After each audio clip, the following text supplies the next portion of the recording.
Mesdemoiselles, Messieurs, vous me voyez heureux de me trouver devant vous pour vous présenter Profondeur. Profondeur que j'ai le plaisir de vous présenter en compagnie de Monsieur l'abbé José Poundou, que vous allez voir, également de Maître Justin Magala et de Bonigaba Modeste. Merci d'être de plus en plus nombreux, de nous suivre. D'autres nous suivent encore plus loin grâce à notre correspondante Mwangaza qui est déjà sur les autres, qui est suivi partout à travers le monde. Merci donc de nous appeler de temps en temps et de nous faire des remarques. Malheureusement, vous faites des remarques au moment où l'émission passe. Et généralement, quand vous faites des remarques, la réponse se trouve dans cette émission. Donc, suivez, et puis après, vos remarques nous font plaisir. Nous avons trouvé aujourd'hui comme titre la révolution de l'intelligence. Qu'est-ce que ça veut dire? Monsieur l'abbé, quelle est la substance de ce titre? Qu'est-ce que vous trouvez dans ce titre? La première chose qu'il faut dire, c'est le mot révolution. Oui. Le mot révolution exprime un changement en profondeur. Très bien. J'allais même dire un bouleversement. En grec, on appelle ça la métanoïa. Donc un bouleversement, un changement radical, un changement en profondeur. N'est-ce pas? Et je crois que ce qui est important dans ce titre, c'est que ce changement concerne l'esprit. Qui dit intelligence voit l'esprit. Donc c'est une révolution, un changement de l'homme à partir de l'intérieur, à partir de sa conscience, à partir de son esprit, à partir de son mental. De son être. De son être. Voilà. Et donc, je crois que aujourd'hui, ce dont le monde a besoin, ce qui doit s'opérer dans le monde, je ne dirais même pas seulement au Congo, en RDC, en Afrique, mais dans le monde entier, au regard de tout ce qui est en train de se vivre, au regard de tous les spectacles que le monde nous offre, eh bien, nous sommes à un tournant de l'histoire où il faut une véritable révolution de l'intelligence, de l'esprit, du mental. Merci, monsieur l'abbé. Merci, monsieur l'abbé. Et vous, monsieur Bonigaba, vous avez envie de compléter ou vous estimez que c'est complet? Non, je crois que monsieur l'abbé a exactement cerné le sujet, parce que si on parle de révolution de l'intelligence, c'est parce que on a perdu de vue que la colonisation, par exemple, n'a pas été qu'une période où on a exploité nos richesses sans notre avis, sans notre consentement, mais on a également pénétré nos esprits. Nous avons été colonisés mentalement.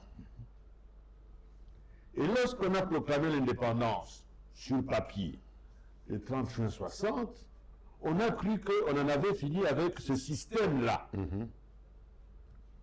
Alors qu'en réalité, le cœur, la substance de cette colonisation était demeurée intacte.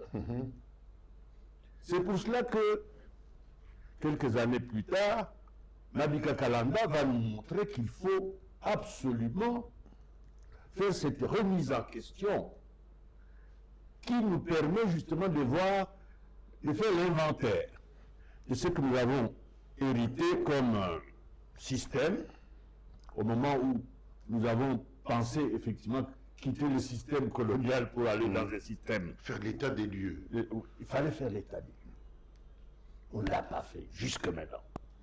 C'est pour ça que cette question revient. Parce que justement, on se rend compte que 66 ans après, on est toujours en train de tâtonner, d'aller dans tous les sens. Par exemple, si on prend un exemple concret, aujourd'hui, on parle du peuple, le peuple. Ah. Mais on oublie que, aussi longtemps qu'on n'a pas bien cerné la chose, pour se demander si nous avons tous la même perception de ce peuple-là. Est-ce qu'il n'y a pas d'un côté un peuple constitué de ce que certains appellent des imbéciles heureux, qui sont toujours en train d'applaudir sans savoir pourquoi, et qui finalement servent de carburant pour ceux qui veulent continuer à dire le peuple, le peuple, le peuple, où on se retrouve devant un peuple qui enfin ouvre les yeux, qui se dit mais qu'est-ce qui se passe? Soyons exigeants. Qu'est-ce qui se passe? Comment se fait-il que tout ça se passe comme ça, nous on accepte? Donc, on se contente d'aussi peu. On se contente de la médiocrité. Donc on a l'impression que là, manifestement, si nous parlons aujourd'hui de la révolution de l'intelligence, c'est parce que nous voulons effectivement que l'intelligence soit à tous les niveaux de gouvernance, à tous les niveaux de décisions doivent se prendre. Parce que si on a l'intelligence à tous ces niveaux-là, il y aura moins de dégâts dans la gouvernance. Très bien. Parce que quand quelqu'un qui n'est pas à sa place, parce que ce n'est pas l'intelligence qu'il a mis là, il détruit ce qu'il trouve. Soit parce qu'il ne prend pas les bonnes décisions quand il faut les prendre, soit quand il prend des décisions, elles sont mauvaises. Donc, l'homme qu'il faut à la place qu'il faut, c'est ça le résultat de la révolution de l'intelligence. Maître Justin Magala, qui n'est pas armé de son livre de chevet que j'appelle la Constitution, je ne sais pas ce que vous aurez à ajouter, mais j'ai confiance en votre intelligence. Merci beaucoup. Mes deux aînés viennent de dire l'essentiel. Je voulais surtout ajouter ceci, surtout à l'intention des plus jeunes parmi nous. La révolution de l'intelligence telle que nous l'entendons ici n'est pas à confondre avec un changement technologique majeur comme ça se vit. Donc on se dit intelligence artificielle, c'est aussi une révolution, mais dans une certaine mesure. On ne se limite pas à ça. Ici, le souci, c'est que il faut mettre une certaine responsabilité derrière l'exploitation de l'intelligence. C'est-à-dire, on ne peut pas, pour des gens qui sont intelligents, de par leur éducation, de par leur savoir, à un moment, ils se comportent comme s'ils mettaient d'abord l'intelligence de côté et qu'ils agissent comme des animaux, parce que c'est ça l'environnement, et puis reprendre après l'intelligence pour dire, quand il s'agit de gérer leurs biens, ils reprennent l'intelligence, quand il s'agit de gérer les biens communs, ils mettent ça à la poubelle. Nous devons remettre, en fait, c'est ça la question, remettre en cause le fonctionnement de la société, en remettant en cause le fonctionnement de l'homme lui-même d'abord, pour que on arrive enfin à comprendre tout ce qu'il y a derrière le bien commun. C'est-à-dire, on ne peut pas faire une société une société prospère, sans le respect du bien commun, qui passe par justement l'utilisation de l'intelligence pour faire aboutir le bonheur pour tous. C'est pas que c'est une mission impossible, mais comment nous nous comportons pour atteindre. Nous vivons dans une société où vous avez des gens qui ont le savoir, mais quand on lui donne une responsabilité, il met le savoir de côté. Il se comporte d'abord comme Moussanga, il se comporte d'abord comme Mouchi, et puis quand la responsabilité est passée, il fait des éditoriaux pour dire voilà ce qu'il fallait faire, ce qu'il faut faire. Oui, mais Quand tu avais la responsabilité de le faire, pourquoi tu ne l'as pas fait? Finalement, on est dans un cercle vicieux des gens qui connaissent ce qu'ils doivent faire, mais qui ne le font pas, et qui rejettent la responsabilité sur les autres. Donc, nous devons nous remettre en cause, nous-mêmes d'abord, pour remettre le fonctionnement de la société en cause, en utilisant l'intelligence que nous avons, et qui est disponible. L'intelligence n'est pas à confondre avec l'instruction. Non, ce n'est pas un problème de diplôme. C'est un problème de savoir. De comprendre. De comprendre ce qu'il faut faire. Ce n'est pas un problème d'être docteur, Non, c'est un problème d'être intelligent là où on est, là où on vit. Tu ne peux pas dire, moi je ne vais pas balayer ma cour parce que l'État ne le fait pas, et puis dire, ici on nous a abandonnés, on n'a pas les soins.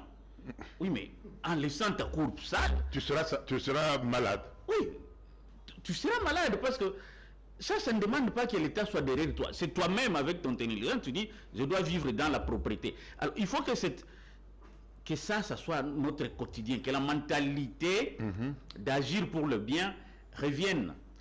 Même si il ne faut pas nier le fait que quand on est docteur, on est professeur, on a cette responsabilité d'éclairer les autres et non pas de les faire marcher tantôt à gauche, tantôt à droite. Enfin, monsieur l'abbé, c'est la deuxième tournée de notre débat. Qu'est-ce que vous avez à compléter?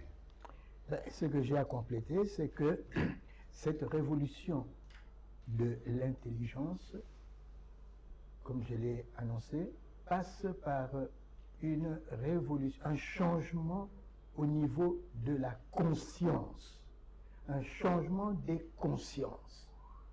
Et ce changement de conscience repose sur un certain nombre de valeurs fondamentales. La première valeur, c'est la vérité. C'est la vérité. L'intelligence nous amène justement à comprendre la vérité, à connaître la vérité, à aimer la vérité. La vérité. À ne pas tricher. À ne pas tricher, à ne pas mentir. À ne pas voler. Oui, la vérité, être vrai, capable d'entendre la vérité, de dire la vérité, de recevoir la vérité. Première valeur, à mon avis, qui est une valeur fondamentale qui sera à la base de cette révolution, de ce changement. Passer du mensonge à la vérité. Et deuxième valeur, c'est l'intégrité. Ça me fait penser au Burkina Faso. On les appelle les hommes intègres, le pays des hommes intègres. Aujourd'hui, c'est devenu une denrée rare. L'intégrité morale. L'intégrité morale. Être intègre. C'est-à-dire être entier. L'intégrité. Ça va avec la vérité que j'ai évoquée tout à l'heure. Ce sont des valeurs qui marchent ensemble. Et autre valeur, c'est le désintéressement.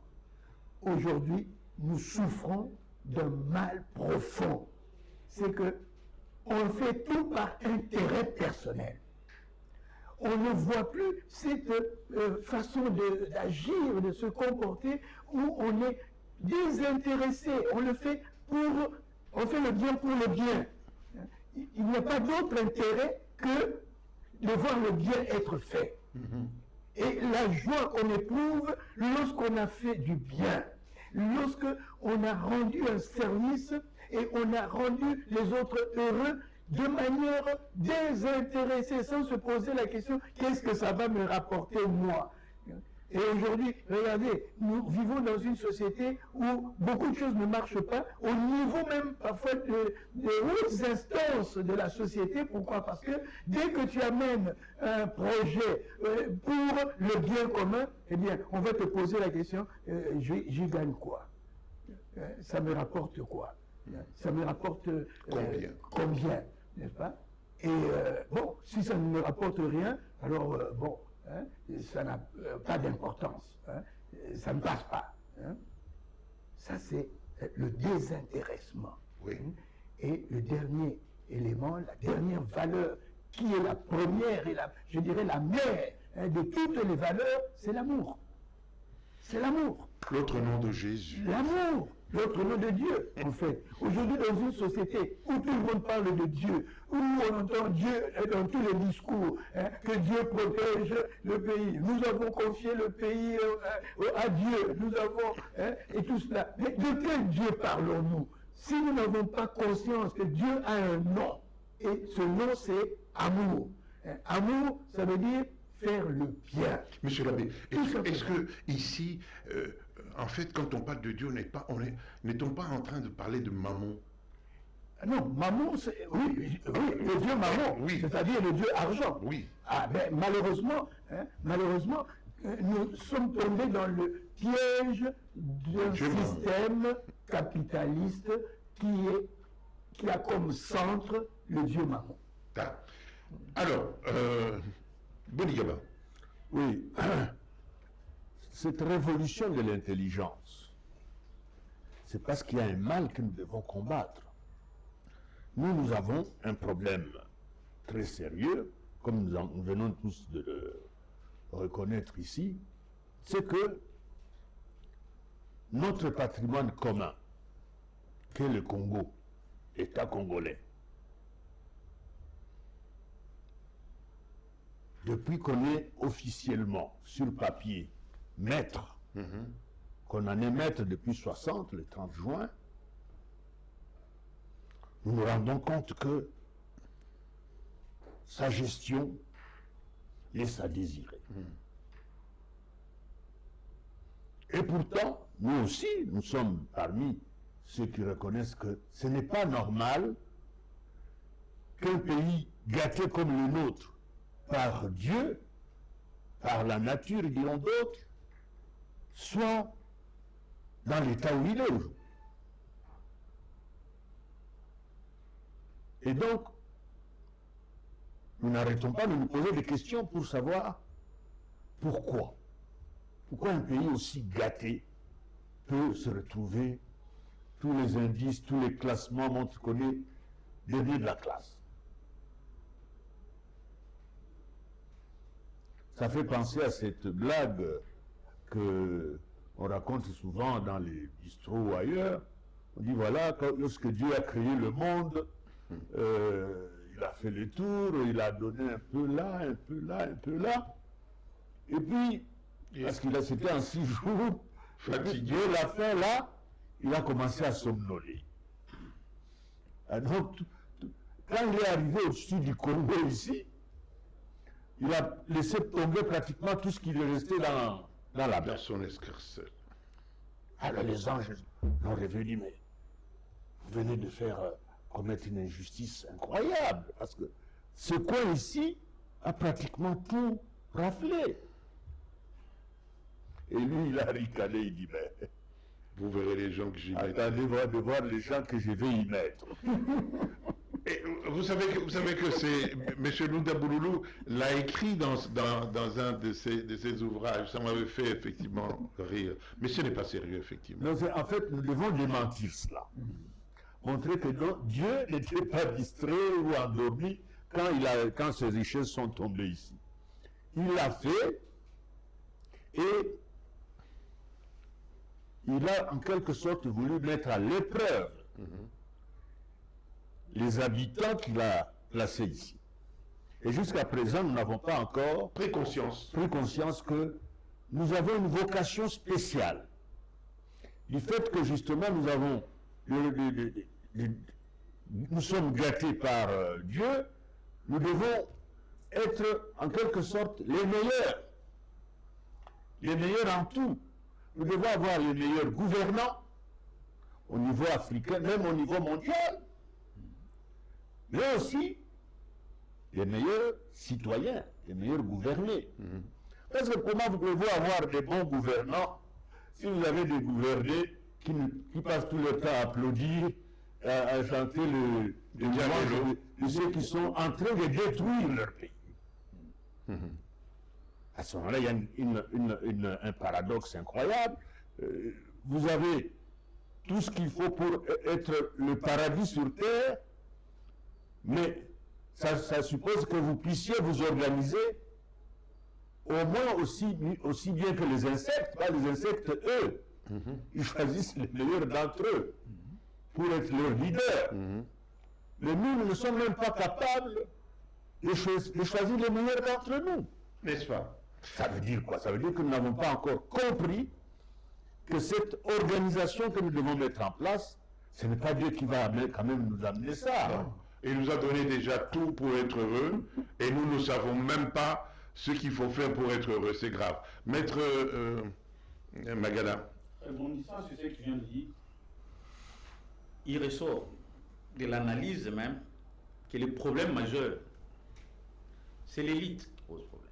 D'abord, on a une élite qui ne mérite pas ce nom. Tu lui donnerais quel nom? Je m'abstiens de le dire. En tout cas, l'idée qui taraude ma tête.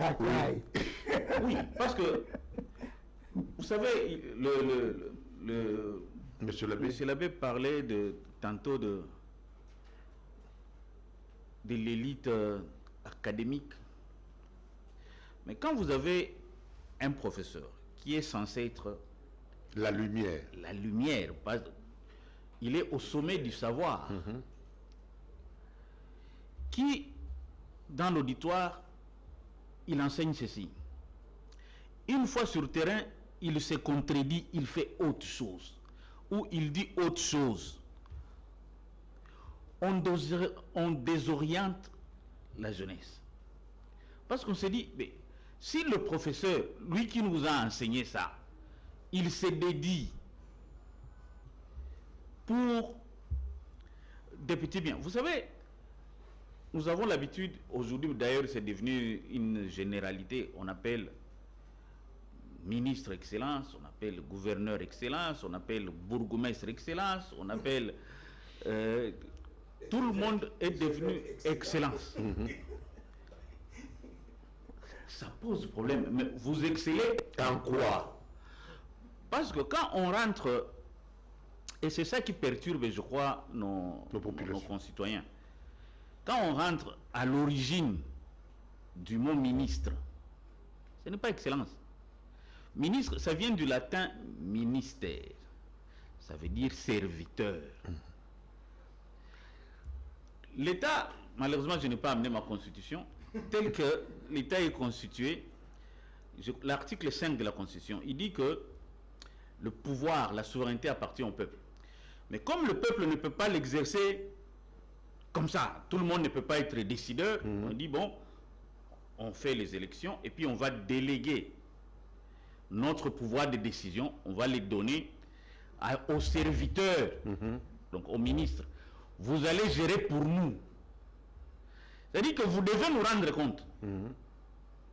Vous devez nous rendre heureux. Oui, vous avez pour mission de nous rendre heureux, de gérer pour que nous jouissions de notre pays. Mais si le ministre, l'envoyé, les serviteurs, arrivent là, vous commencez à l'applaudir au lieu de lui demander des comptes. De lui demander des comptes, il y a déjà un problème. Mais pourquoi il fait ça?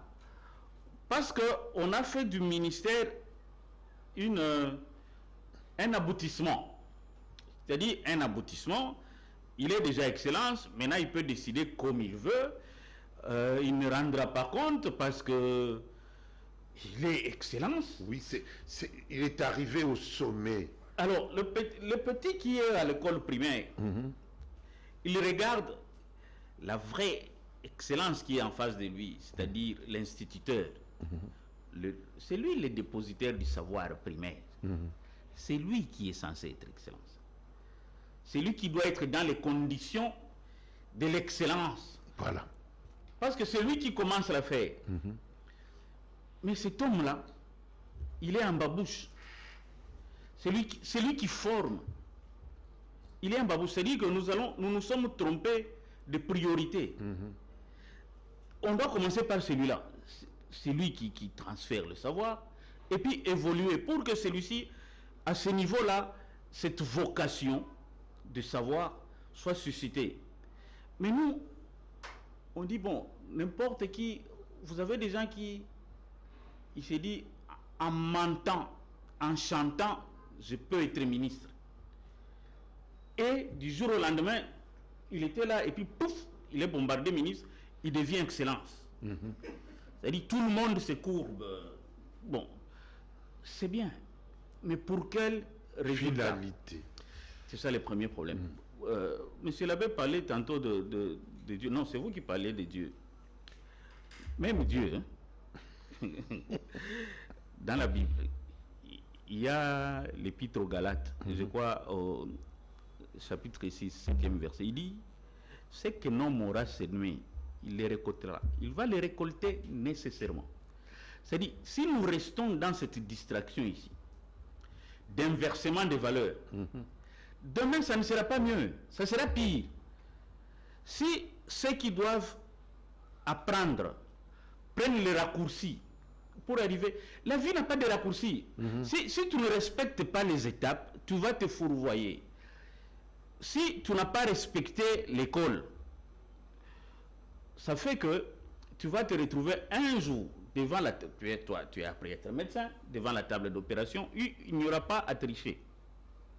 Et là, les vraies études vont sortir. Ce que tu auras semé, tu vas les récolter. Et nous, ce que nous semons aujourd'hui, en inversant les valeurs, nous allons les récolter. Nous devons redémarrer le pays, c'est-à-dire redémarrer notre façon de réfléchir. Monsieur Modeste disait tantôt les meilleurs d'entre nous. Mais c'est vrai, c'est aberrant qui est le Chegue qui est la même voie d'expression pour les élections que monsieur l'abbé. Parce que lui, il va vendre sa voix pour 5 000 francs. Monsieur l'abbé va réfléchir pour dire, ma voix, je la donnerai à qui? Mais si eux qui vendent les voix à 5 000 francs sont plus nombreux, nous serons dirigés par qui? Par des gens qui feront demain une fausse élite, une élite d'excellence. C'est une fausse élite. Parce que les vrais sont en train de réfléchir dans leur coin, se demandant, mais qu'est-ce qui nous arrive? Malheureusement. Et effectivement, parce que si celui qui est à la base, qui est appelé à veiller à l'éducation, à la formation, n'est pas bien rémunéré, eh bien, ceux qu'il forme ne seront pas suffisamment, comment je vais dire, exigeants que pour demander des comptes à ceux qui sont au-dessus. Or, c'est de cela qu'il s'agit, demander des comptes. Mais où est le pays que nous vous avons donné à gérer? À quel niveau se situe-t-il, monsieur l'abbé? En écoutant Modeste tout à l'heure, il a évoqué la situation que nous connaissons d'un peuple qui applaudit ceux-là même qui l'appauvrit et qui l'opprime. J'ai suivi un propos du président Traoré, Ibrahim, le jeune président burkinabé. Il a expliqué un syndrome qu'on appelle le syndrome de Stockholm. Le syndrome de Stockholm, c'est ce que nous vivons ici dans notre pays. Explication. Un peuple qui applaudit, qui loue, qui adore même ceux-là qui sont en train de l'opprimer et de le rendre misérable. C'est le syndrome de Stockholm contre lequel nous devons lutter, et on ne peut lutter contre cela que par une révolution de l'intelligence. Rendre le peuple intelligent, c'est-à-dire capable d'analyser, voilà, de comprendre, capable de comprendre absolument les vrais défis, les vrais enjeux, et capable d'élaborer des solutions aux problèmes Qui s'oppose à auxquels la société. il est confronté. Or, aujourd'hui, cette intelligence a été réduite à sa plus simple expression. L'intelligence n'est plus au rendez-vous.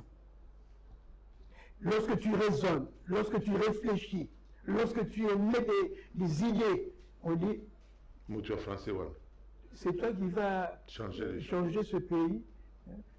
On t'humilie, on te ridiculise.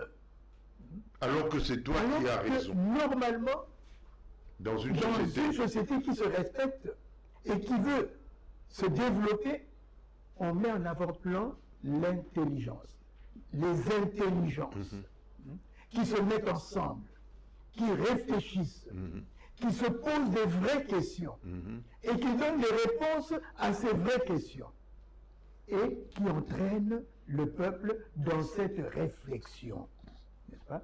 Et on arrête d'être un peuple de turiféraires, un peuple d'applaudisseurs, un peuple de dialélistes, comme on le dit dans notre jargon, n'est-ce pas? Eh bien, on arrête cela. Et cette révolution de l'intelligence, à mon avis, devrait avoir comme objectif de bouleverser l'homme congolais en profondeur. Très bien. De changer l'homme congolais en profondeur et d'éliminer le syndrome de Stockholm dont nous souffrons tous à des degrés peut-être différents, mais quelque part, chacun de nous peut se retrouver dans ce syndrome de Stockholm. Et ce n'est pas seulement quelque chose qui concerne la vie sociale interne, mais nous voyons ce syndrome de Stockholm dans nos rapports internationaux. C'est-à-dire, nous, Africains, vis-à-vis de ceux qui nous colonisent encore jusqu'aujourd'hui, n'est-ce pas? Nous les applaudissons. Nous allons vers eux. Et nous croyons que ce sont eux qui vont nous amener des solutions à nos problèmes. Et nous les adorons même. Et nous... Alors, quelque chose de ridicule que j'ai vu, n'est-ce pas? On fait des manifestations pour applaudir celui qui vous colonise, celui qui vous rend malheureux, celui qui vous exploite. On fait des manifestations en brandissant leur drapeau ou quoi. Mais c'est malheureux. Je crois qu'on doit arrêter cela. Et c'est cette révolution que nous prêchons ici. Dans cette Eh bien, cette révolution qui, en fin de compte, je me souviens de ce que disait mon ami Monigaba, avec lequel on a traîné devant cette table. En fait, cette intelligence devrait ou doit nous conduire à l'exigence vis-à-vis de nous-mêmes et vis-à-vis des autres. Nous devons être exigeants, ne pas nous satisfaire de peu. Nous avons trop de moyens que pour être ce que nous sommes aujourd'hui.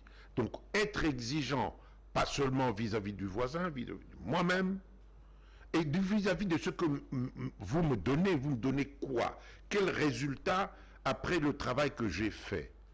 Ça, c'est véritablement important. Le peuple doit être exigeant pour ce qu'on lui donne comme solution et il nous appartient.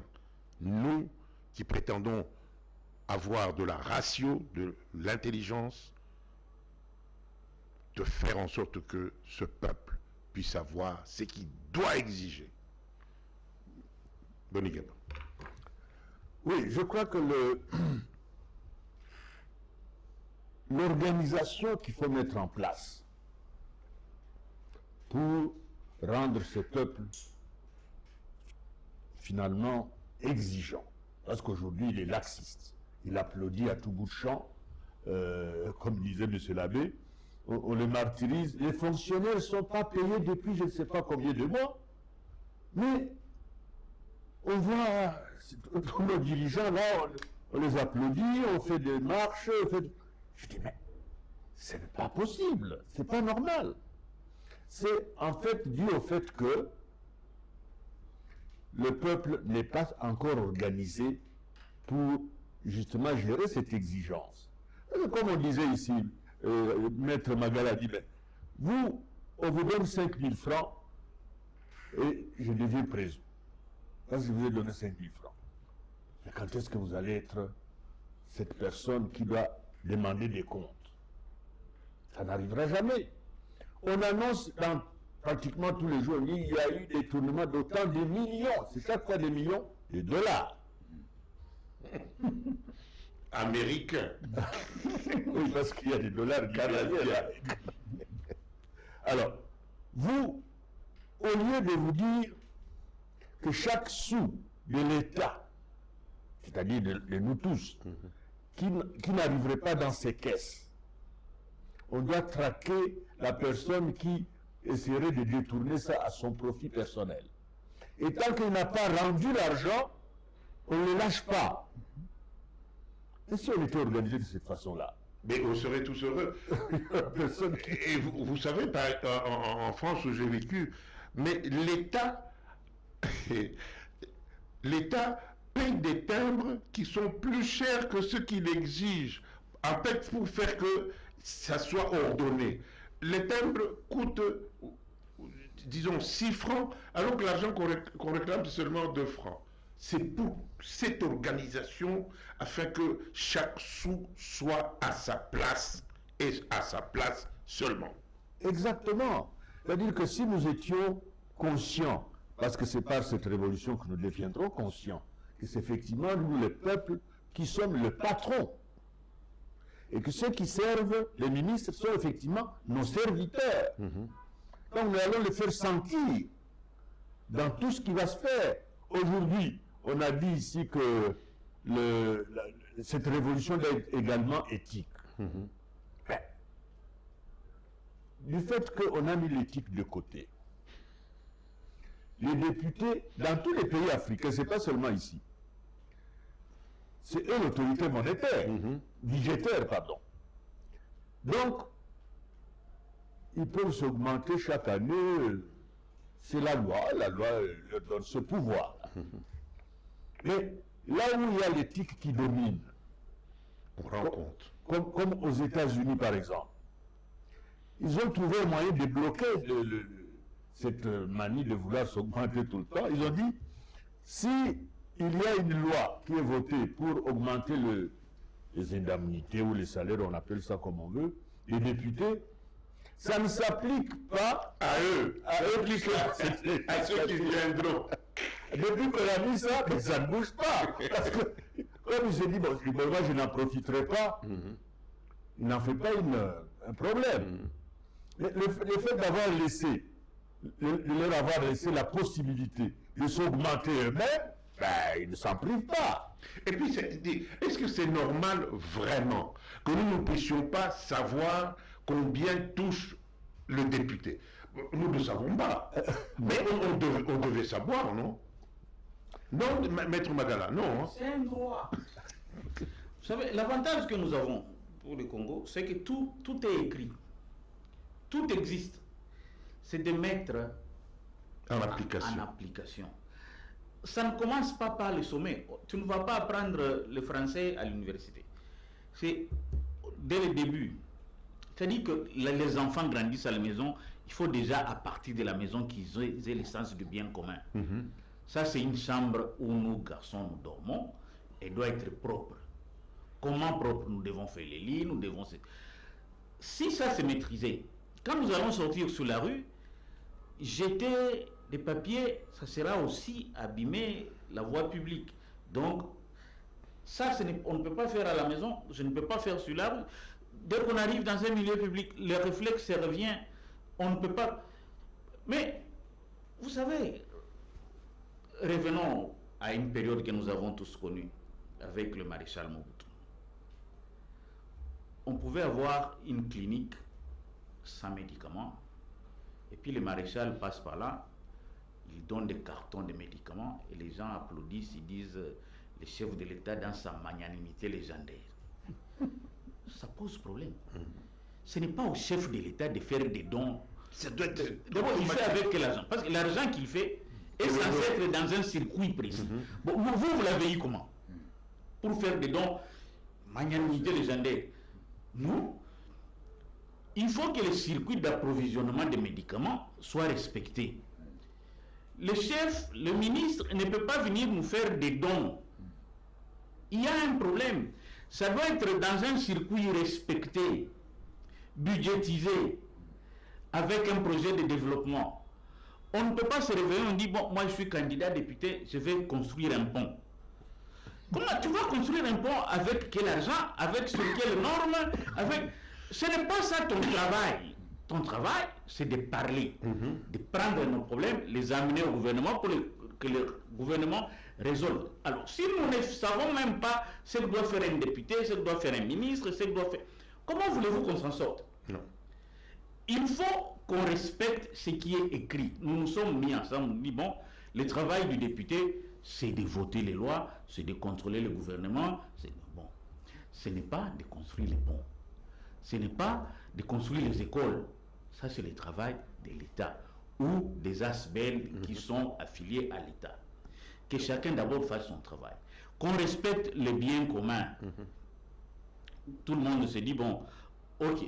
Parce que quand on parle de l'éthique ici, ce n'est pas que les politiques.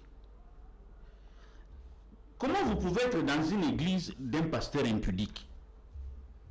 Et c'est connu, oui, et vous le savez, et vous venez vous donner des babons. Enfin, vous êtes fou. Quelque chose ne tourne pas. Je ne m'attaque pas au pasteur. Mais un seul impudique, oui. Si tu, en fait, vous, comment je peux amener mon enfant à l'église et que ce soit l'église qui détruise l'éducation de mon enfant? C'est-à-dire qu'on ne contrôle même pas, c'est-à-dire le minimum. Qu'est-ce qu'il faut pour que tel soit pasteur, pour que tel soit prêtre, pour que tel soit imam et tout ça? Non. Il devient dadi et puis c'est fini, il abuse de femmes d'autrui, c'est normal, et personne ne l'inquiète. Et les marbonzas, on compte, c'est la maman à la maison qui compte. Parce qu'eux aussi sont censés faire partie de l'élite. Absolument. Et si déjà à ce niveau-là, ils ne font pas ce qu'ils doivent faire, on se perd. On est sans repère. Pourtant, tout est écrit. Qu'on revienne aux repères qui existent et redémarrons la façon de voir les choses. Faisons des écoles dignes, faisons l'éducation au niveau de nos foyers dignes. Il ne faut pas que l'enfant soit surpris par... Vous savez, vous pouvez être un parent, vous rentrez à la maison, vous dites, en tout cas, ces derniers temps, on ne nous paye pas, c'est compliqué les salaires. Et puis, une semaine après, vous achetez une voiture. Bon. Même les enfants ne peuvent pas demander à papa, mais papa, vous avez dit qu'on ne nous a pas payé. Comment vous achetez une voiture? Parce que si vous nourrissez vos enfants avec l'argent du vol, avec l'argent de la corruption, ça va vous rattraper. Voilà. Ça va vous ne pouvez pas vivre impunément, même si ce n'est pas vous qui payez, vos enfants paieront. À la 40e génération, monsieur le 40e génération, bon, 7e jusqu'à la 7e génération. C'est pour ça que, en fait, ces bouddhistes, il faut qu'on dise à nos compatriotes que le karma existe. Enfin, moi, je l'ai vécu. J'ai vécu cette affaire de karma, les gens qui ont fait du mal et qui ne s'en sont pas sortis parce que ça leur a attrapé, c'est ici-bas qu'ils paieront. Mais ils doivent payer. Bon, je prends le livre que nous lisons tous, la Bible. Dans Proverbe, je crois, 23. Il est écrit, celui qui sème l'injustice moissonnera la calamité. C'est dans la Bible. Parce que quand vous êtes corrompu, vous prenez l'argent là que vous prenez, mais il y a quelque part le destinataire qui souffre. Et vous prenez ça pour satisfaire les vôtres. C'est bien, c'est le moment. Mais celui-là, c'est que le problème du karma, c'est que c'est bouddhiste, ça rejoint la réincarnation. Ok, nous on est chrétiens, on ne croit pas à la réincarnation. Mais le principe reste le même. Tu sèmes le mal, tu vas récolter la calamité. Parce que c'est le destinataire là qui est privé de son bien. Parce que toi, tu as pris les biens des veuves, les biens des pauvres, ils ne peuvent pas arriver jusqu'à toi pour réclamer. Très bien, mais Quelqu'un réclamera. ça réclamera, mais comment? J'ai donné tantôt l'exemple. Si tu triches, tu réussis, on te donne le parchemin. Arrivé au travail, tu verras que ce n'est pas le parchemin qui fait le travail. C'est avoir appris. Tu vas payer. Tout à fait. Bonikaba, parce que là, on va vers la fin. D'accord. Eh bien, donc, je crois que cette révolution de l'intelligence dont nous avons parlé doit nous conduire à comprendre qu'on ne peut plus continuer comme ça. Il faut qu'on fasse. Il faut vraiment une rupture, ce stop qui nous poussera à nous poser les vraies questions que nous avons posées ici. Et d'y trouver des réponses. Parce qu'aujourd'hui, on a tendance à dire, bon, on y va, et les choses ne bougent pas. Nous avons parlé, et M. Labbé a bien introduit, que c'est un changement radical. Ce n'est donc pas, comme disaient les autres, changement dans la continuité. Mais non, ce n'est pas un changement dans la continuité, c'est vraiment une rupture totale avec ce que nous avons fait jusqu'aujourd'hui. Nous devons, faire en sorte que seuls les meilleurs d'entre nous soient nos serviteurs. Parce qu'ils ont vocation, ils ont cette qualité que les autres n'ont pas pour servir. Tout à fait. Mais avait parlé de faire le bien, pas par calcul, mais parce qu'il faut faire le bien. Eh bien, ces hommes-là existent. Et donc aujourd'hui, nous devons considérer que cette révolution de l'intelligence nous poussera à détecter uniquement les personnes qui ont ce profil-là pour nous gouverner. Tout à fait. Mais monsieur Labbé, je vous donne la parole pour le... Moi je me dis, comment est-ce qu'on peut dormir tranquille quand on a fait du mal? Ce n'est pas normal. Pourquoi on n'est pas torturé? Sa conscience ne vous dit rien. Vous allez dormir, vous vous réveillez le lendemain. Oui, je fais du mal, c'est bien.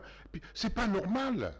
C'est même pas animal parce que quelqu'un m'a dit, on dit homo homini lupus. Il dit non, c'est faux. Les loups ne font pas du mal aux autres loups. Il n'y a que nous, les hommes, qui faisons ça. Monsieur Labbé, vous avez 2 minutes pour terminer, pour clôturer. Eh bien, je dirais la révolution de l'intelligence, ce bouleversement, ce changement qui passe par une remise en question de l'ordre établi. Et cet ordre établi, c'est l'ordre, il faut le citer, c'est l'ordre capitaliste. C'est l'ordre capitaliste qui met en avant-plan le profit individuel, matériel, financier, qui met l'argent, l'avoir au-dessus de tout. C'est cette révolution-là qui doit s'opérer, qui sera le passage d'une société où l'argent prime, où l'avoir prime, vers une société où c'est l'être, l'amour qui prime. Voilà moi où je situe cette révolution de l'intelligence. C'est une révolution du cœur de l'homme. Et je pourrais dire, c'est la révolution de l'amour. On m'a posé parfois la question de savoir, mais ce pays a besoin de révolution, on doit prendre les armes, on doit chasser ceux qui sont au pouvoir et mettre d'autres personnes et tout et tout. Je crois qu'on a déjà vécu ça. On a chassé des gens du pouvoir, on en a mis d'autres. Non, ceux qui ont chassé ont pris la place de ceux qu'ils ont chassés, n'est-ce pas? Et nous n'avons pas vu de changement à cause de l'absence de l'éthique. Parce que l'éthique a manqué, parce que nous sommes restés dans le même système. Le système n'a jamais changé. Et aujourd'hui, nous, ici, nous prêchons une révolution, un changement du système qui fait passage d'un système fondé sur le primat de l'avoir vers un système fondé sur le primat de l'être, de l'homme, de l'amour et donc de la conscience morale. Il y a des exemples que nous pouvons prendre. Ce n'est pas que nous réinventons la roue. La Chine a fermé les frontières. Dit, travaillons dedans. Nous sommes presque à 1 milliard, tout le monde ne va pas exprimer sa voix, on ne connaîtra jamais les meilleurs d'entre nous. Choisissons les meilleurs qui ont réussi, qu'ils fassent les partis communistes, et ça, qu'ils dirigent parce qu'ils ont déjà réussi dans ce qu'ils font. Les ingénieurs, c'est pas que tout le monde, non, c'est leur système, leur démocratie. Les gens qui volent, ils sont fusillés. Sans pitié. Ça dissuade. Et ils investissent dans l'enseignement. La Chine est en train de devenir la première puissance du monde à cause de l'éthique, à cause de la gestion du savoir, à cause de la mise à l'écart des inutilités.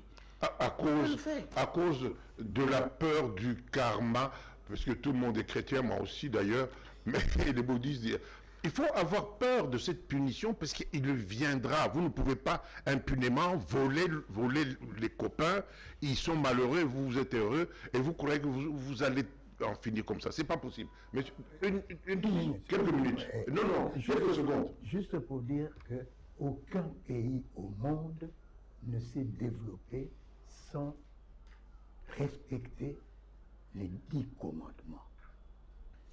Et dans les 10 commandements, nous avons les 3 premiers qui concernent la relation avec Dieu. Tout le monde les connaît. Les 7 autres qui concernent notre vie sociale. Et aucun pays, même les pays musulmans, les pays bouddhistes, les pays, je ne sais pas lesquels, communistes ou quoi, eh bien, nous retrouverons ce respect de ces 7 commandements-là. Hein? Tu ne voleras pas, tu ne mentiras pas, tu ne tueras pas. Eh bien, les 7 commandements, n'est-ce pas? On a cité 3 principaux, n'est-ce pas? Si nous ne respectons pas cela, eh bien, nous ne pouvons jamais nous développer. Et si nous ne nous développons pas, M. l'abbé a fini, si nous ne nous développons pas, ce sera à cause de l'élite, et l'élite sera punie puisqu'elle se sera servie dans la marmite qui appartient à tout le monde, elle se sera servie toute seule, et les autres seront et resteront malheureux. Mesdames, Mesdemoiselles, Messieurs, cette émission est terminée. Cette révolution de l'intelligence, pendant que nous venons de terminer, essayez de réfléchir aussi à votre niveau pour que cette révolution de l'intelligence puisse avoir lieu dans tous les foyers. Merci de nous avoir suivis. Monsieur l'abbé, je vous remercie. Bonigaba, je vous remercie. Maître Magala, je vous remercie. Je vous souhaite beaucoup de bonnes choses. 2 semaines, nous allons nous séparer parce qu'il faudrait que cette émission tourne en boucle dans les têtes de nos compatriotes. Merci d'être venus. Merci de nous avoir suivis.